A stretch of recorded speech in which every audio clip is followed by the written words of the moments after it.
রাজ্য জুড়ে প্রবল নিন্দার মুখে বিজেপি বিধায়কের সুর বদল। প্রথমে হোস্টেলে হামলার হুমকি, আর পরে মুখে শান্তিপূর্ণ আন্দোলনের কথা। অশান্তিতে উস্কানি দিনই দাবি যাদবপুরের বিধায়কের। আমি ঘন্টা খানেক সময় দিলাম আপনাকে সৃজন, ঘন্টা খানেক সময় দিলাম।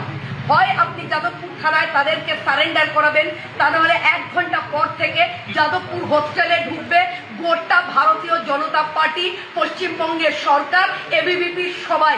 আমি সৃজন ভট্টাচার্যকে বলছি, অলিভ দাস, রহমান মল্লিক, অনির্বাণ, সাগ্নিক সরকার, এদেরকে যদি 1 ঘন্টার মধ্যে যাদবপুর থানায় সারেন্ডার না করান, সৃজন আপনাকে বললাম আমি কিন্তু যেখানে লুকিয়ে আছে সেখান থেকে টেনে বার করব।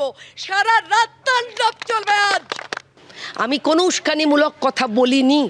আমি সম্পূর্ণভাবে এবিভিপির 5-6টি ছেলে যারা গুরুতর আহত হয়েছে, আমি বলেছিলাম তাদের সারেন্ডার করান, তা না হলে যারা লুকিয়ে রয়েছে মারবার পরে, আহত করবার পরে, আক্রান্ত করবার পরে যারা লুকিয়ে রয়েছেন, তারা যেখানে লুকিয়ে আছেন আমরা সেখান থেকে তাদের বার করব।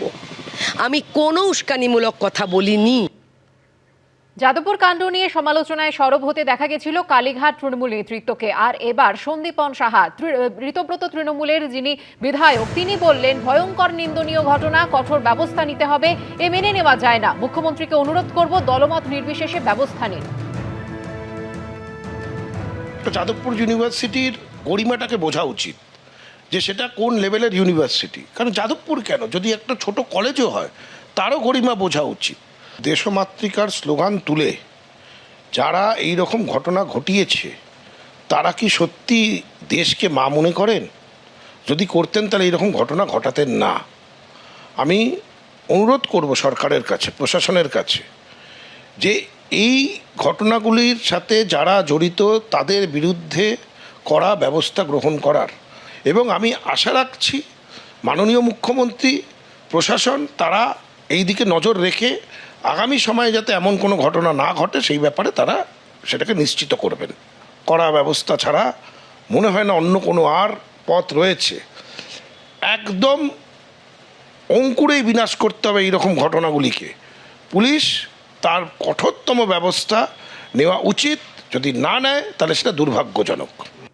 যাদবপুরের ঘটনা প্রসঙ্গে স্কুল শিক্ষামন্ত্রী দীপক বর্মন তিনি বলছেন যে যাদবপুরের যে এমব্লেমটা ছিল সেটাকে ভেঙেছে কিছু বাজে লোক এবং সেটা অন্যের উপরে চাপানো হয়েছে।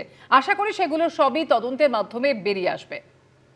যেটুকু খবর আছে যে কিছু মিসক্রিয়েন্ট সেখানে যাদবপুরের যে এমব্লেমটা ছিল সেটাকে ভেঙেছে এবং সেটা অন্যের উপরে চাপানো হয়েছে। আশা করি সেগুলো সবই তদন্তের মাধ্যমে বেরিয়ে আসবে। প্রশাসন যথাসময়ে সঠিক ব্যবস্থা নেবে।